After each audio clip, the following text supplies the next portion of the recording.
Guys, it's perspective from Sweden and Italy on some of these issues. So to me, it's all about leadership. That's the key that I see in cross-border integrations. Is sometimes the CEO stands next to each other and says, we're all brothers and sisters, we all think alike. But we know that when you dig underneath the hood, it's two different operating models, two different cultures, leadership styles that comes together. And that's where a lot of source of failure is, and leading the people underneath as well. So that's where the cross-border is, and there is a perception that that will be sorted somehow throughout the process, that the people will sort it out, they will find their places. And there will eventually, but there's a lot of pain going through that.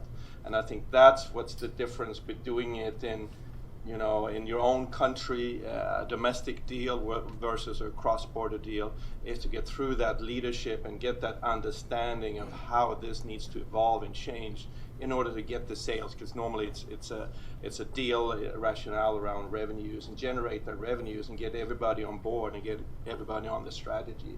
So that's my take on this. It's all about the leadership. Yeah, absolutely. Sergio, add to that? Yeah, I agree with Michael. I will just add a couple of points on IT. So I think IT is very critical. I would say that we have three types of situation. We have a high-tech company where IT, of course, is the core business. In that case, IT, of course, is considered, is given a high importance during integration. Then we have financial services like banks or insurance, and that's a different beast. That's a situation where IT is not the core business, but IT is playing a pivotal role in the working of the bank.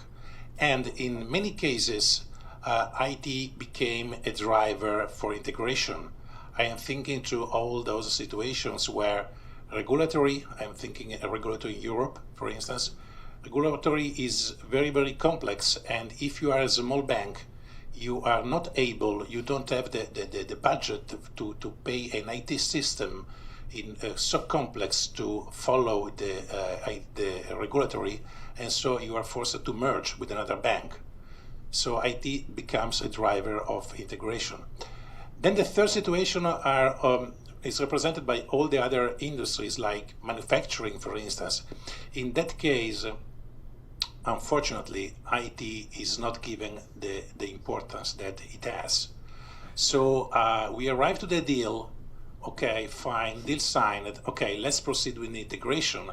And after the deal signed, we realize that the integration of the two IT systems is very, very expensive, and is going to ruin a great part of the synergies that were expected from the integration. That's my view.